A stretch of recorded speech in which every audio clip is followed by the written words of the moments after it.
Si tu aimes le gaming, n'hésite pas à rejoindre ma chaîne Twitch, le lien est dans la description. Salut les amis, j'espère que vous allez bien. On se retrouve pour parler de Boruto avec le chapitre 63, notamment le contenu, avec la preview qui nous avait été laissée à la fin du chapitre 62. Mais juste avant, si vous souhaitez avoir encore plus d'actualités sur l'œuvre de Boruto, que ce soit sur le manga papier ou l'animé, n'hésitez pas à rejoindre mon serveur Discord Manga News, vous pourrez parler avec ma communauté, tout en participant à différents concours manga, pour remporter des lots comme des figurines derrière moi ou des tomes manga au choix. Et pour ceux qui souhaitent me soutenir, n'oubliez pas de liker et de vous abonner tout en laissant votre cloche activée car je vous promets du très lourd prochainement sur la chaîne YouTube.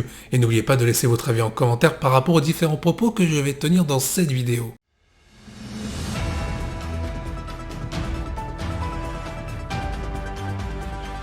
On va commencer par les informations, à savoir notamment la sortie du chapitre 63, que ce soit en version anglaise, espagnole ou même en version japonaise si vous souhaitez le voir en exclusivité. Information officielle sur le chapitre 63 de Boruto. Les images officielles du chapitre sortiront quelques jours auparavant, le jeudi 15 octobre. Le résumé complet devrait également paraître ce jour-là. La date de sortie prévue pour ce chapitre a été fixée pour le mardi 20 octobre 2021 sur le site Manga Plus. Il sera disponible en version anglaise et espagnole. Cependant, vous pouvez retrouver l'intégralité du chapitre 63 à partir du dimanche 18 octobre sur le serveur Discord Manga News en version japonaise. Pour la version française, le chapitre 63 sera disponible entre le 21 et le 22 octobre 2021 sur le site Boruto France. Je rappelle également, si vous souhaitez avoir accès aux pages ainsi qu'au résumé complet en avant-première, vous pourrez le retrouver directement sur mon serveur Discord Manga News, tout comme l'intégralité du chapitre 63 qui devrait sortir le 18 octobre 2021. Maintenant, il est temps de jeter un œil concernant le contenu du chapitre 63 en rapport avec le personnage de Code de Kawaki mais aussi celui de Boruto,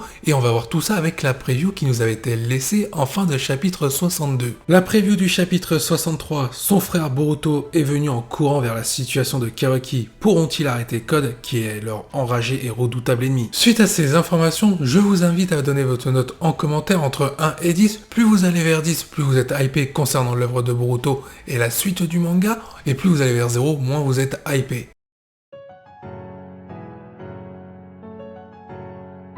On va commencer par parler des actes de Kawaki qui vont avoir des conséquences certaines concernant la suite de l'œuvre de Boruto par rapport au village de Konoha, Naruto et Sasuke. Quand Kawaki a quitté le village de Konoha, il vient de le sauver temporairement par rapport au personnage de Code qui lui et son équipe étaient en train de faire du repérage sur la façon d'attaquer le village.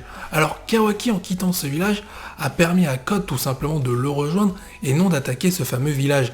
Mais pour le coup, les actions de Kawaki viennent de réduire à néant la défense de Konoha, car maintenant il va falloir aller le secourir. On a Boruto qui est intervenu à la fin du chapitre 61, cependant Boruto versus Code avec Kawaki bien évidemment, ça ne va pas suffire, il faudra l'intervention d'autres shinobi, certainement Naruto, qui pourrait paramétrer pas mal d'équipes pour partir à la recherche de Kawaki et donc sauver Boruto et Kawaki par la même occasion, ou tout simplement Sasuke, qui pourrait bel et bien avoir suivi Boruto pour tenter de le sauver en affrontant le personnage de Code.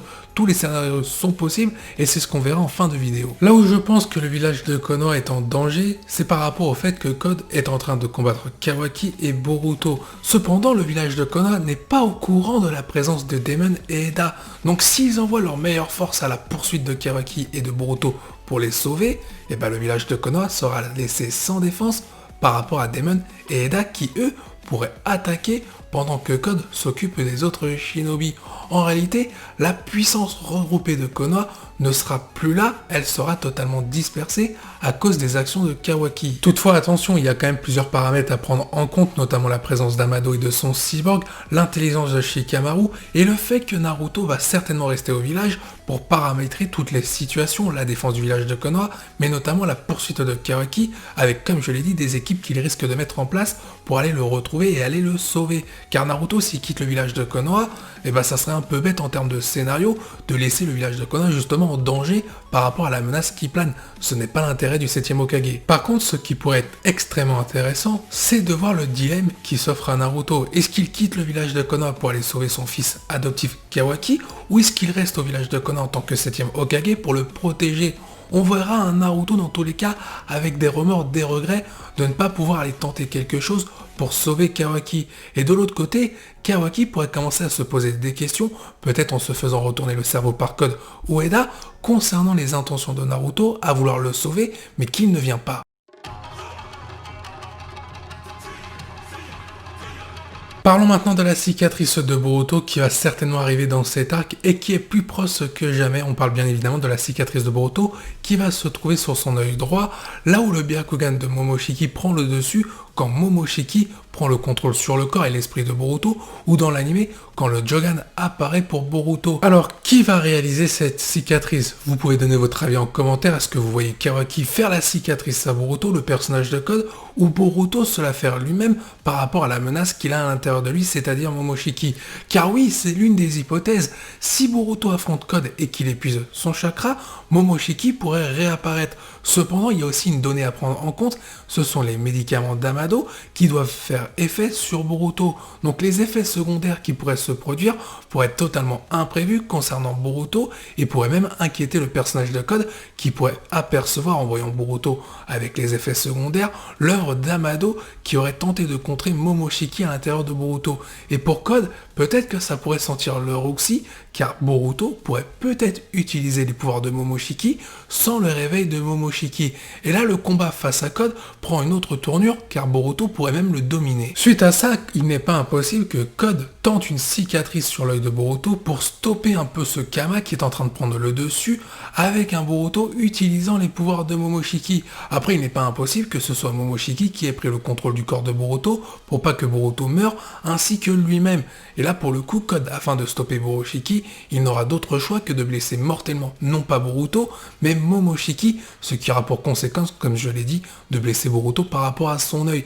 Et en faisant cette cicatrice, Momoshiki finira par disparaître, ce qui redonnera place à Boruto avec son corps et son esprit. Après, il n'est pas impossible d'avoir d'autres hypothèses en gardant la base de ce scénario-là, où Code ferait la cicatrice à Boruto en plein combat, ce qui aura donc d'augmenter la culpabilité de Kawaki à l'égard de ses actions envers le personnage de Code par rapport à Boruto, car forcément Kawaki en quittant le village de Konoha, et si Boruto se blesse pour lui, Kawaki va s'en vouloir et pourrait être résigné à quitter définitivement le village de Konoha par rapport au mal qu'il a fait indirectement. Il y a aussi une autre hypothèse qui est tout aussi intéressante et plutôt prometteuse, ce serait Kawaki qui fait la cicatrice à Boruto, mais pourquoi? Peut-être qu'Eda va proposer une proposition au personnage de Code en disant qu'on a besoin de Kawaki par rapport au Joby. Elle pourrait même le bluffer en disant on garde Kawaki en vie, mais à une seule condition, il doit rester avec nous, sinon on tuera Boruto et tout le monde de Shinobi, avec Naruto et Sasuke inclus, en détruisant le village de Konoha au passage. Et Kawaki va finir par accepter ce dilemme en restant avec eux pour protéger les autres. Ça serait un beau symbole d'amitié vis-à-vis de Naruto qu'il considère comme un père et un beau symbole d'amitié en tant que frère par rapport à Boruto qu'il considère, comme je l'ai dit, comme un frère. Mais Boruto, lui, voyant ça, il ne va pas accepter que Kawaki rejoigne Code, Eda et Demon par ailleurs, et donc il va s'opposer à Kawaki. Cependant, celui-ci va lui infliger une cicatrice qui marquera la fin de l'amitié entre Boruto et Kawaki. Mais pour Kawaki, ce serait un symbole assez incroyable et héroïque en termes d'amitié vis-à-vis de Boruto pour en réalité le protéger.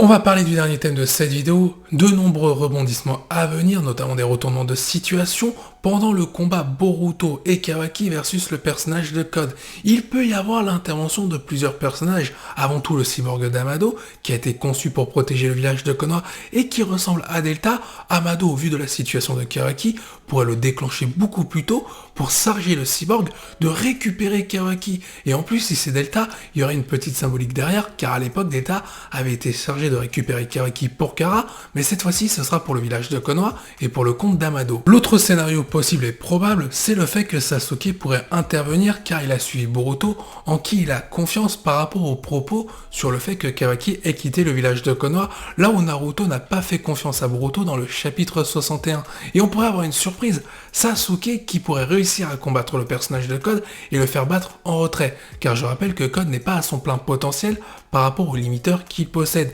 Et si on veut faire briller Sasuke, c'est peut-être le meilleur moment. Il n'est donc pas impossible de voir un Sasuke utiliser ses caractéristiques au niveau de son intelligence et de son analyse par rapport à ses différents adversaires pour combattre le personnage de Code et de le vaincre. Malheureusement, Sasuke ne parviendra pas à l'achever et Code finira par s'enfuir avec son équipe Eda et Daemon pour revenir beaucoup plus tard, cette fois-ci sans limiteur en ayant kidnappé peut-être Amado pour que celui-ci lui retire son limiteur et que Code retrouve sa pleine puissance.